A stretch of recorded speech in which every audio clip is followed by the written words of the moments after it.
In 2017, 75,420 children were taken into care. 55,200 of these children were placed with foster carers. 4,700 were placed with their parents. 2,230 were placed for adoption. And the other 17% were placed in other residential settings, such as semi-independent homes or secure units. 420 is the average number of days between a child entering care and moving in with their adoptive family. In these 420 days, these children need a place to stay. So what is fostering? Well, fostering is when you look after children whose parents can't look after them, sometimes for a short period, sometimes for a long period. Different reasons why the parents can't look after them, but you look after them until such time as they either find a permanent home or go back to their parents. How long did you foster for? We fostered for about 10 years. How many kids did you foster? I reckon it was around about 20, I think. Would Yeah. you agree with that? 20 plus. Yeah, 20 don't know plus. the exact. Yeah. Some for as brief as overnight, and some for as long as 18 months, a pretty bit more much. than that, coming up to 2 years. But, Yeah.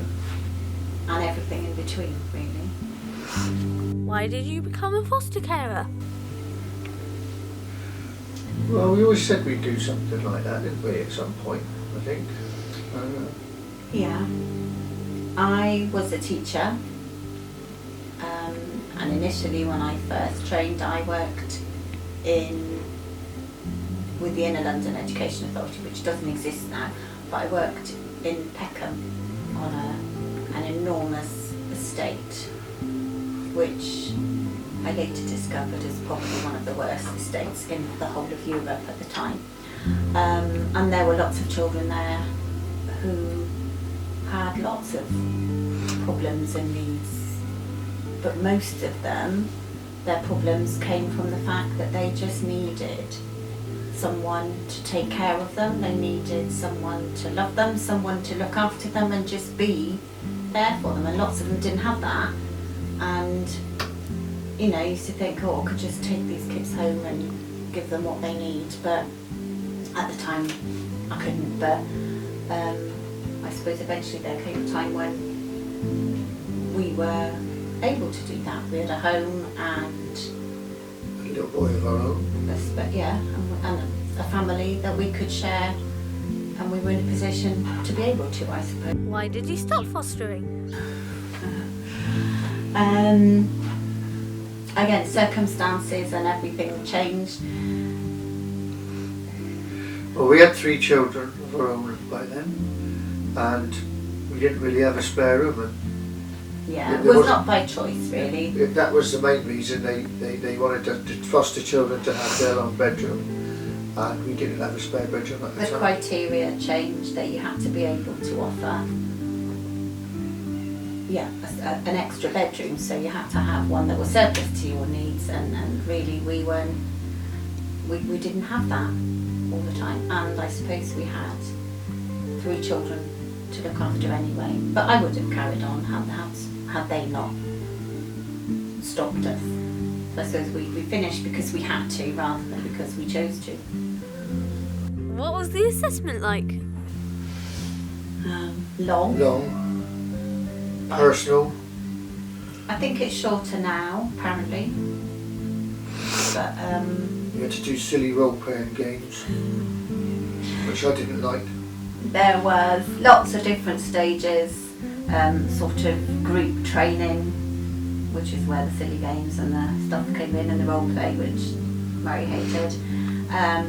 Then there was a personal assessment, which involved a social worker coming over a period of about 6 months into your home and interviewing us, talking to us together and individually, asking us about everything to do with our family, our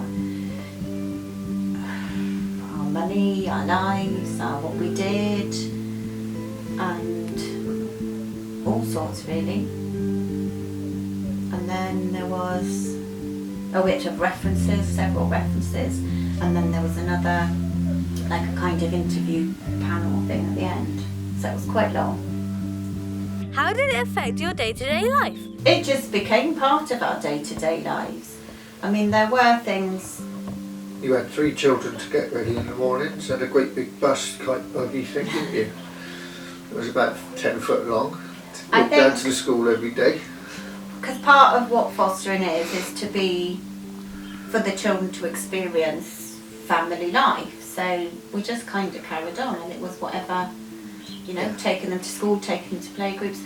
Lots of the foster children had various assessments and medicals. It meant I had to fit those in around whatever else I was doing, but it just, I suppose it just became part of our life rather than affected it. But it does, because they're there all the time. And the other thing that impacts on your life is the contact and visits that the children sometimes have with their birth parents. So I had to do that. At one point I was going up and down to could be anywhere, Cirencester every twice a week, or sometimes the visits would happen in our home and they would come here. So I guess it did impact on ours, but it didn't, I don't know that it felt like that. It's just that was what our life was at the time. Do you think you'll ever foster again? Probably not. Never say never. We're getting a bit old now. But in some ways I'd quite like to, but I think maybe we're too old. What is fostering? Fostering's like semi-permanent home for like kids. Talk us through your story. I was put in foster when I was 1, and then for 2 years I had 2 different families, and then when I was 3 I was adopted. Do you think fostering is good? I think it's good because it's putting kids in homes, but at the same time it's bad because when they're 16 they get kicked out of care and then they have to go live on their own, which I think is bad. What was it like having to share everything with kids you hardly knew? Well, to be honest, I didn't seem that different from what I imagined the normal process of going from being an only child to having a baby sister or brother would be. It didn't feel that weird, apart from when they left, but you soon got used to it. It was kind of just like, there were other children around. Obviously I was kind of 6, so it's nice having other people around.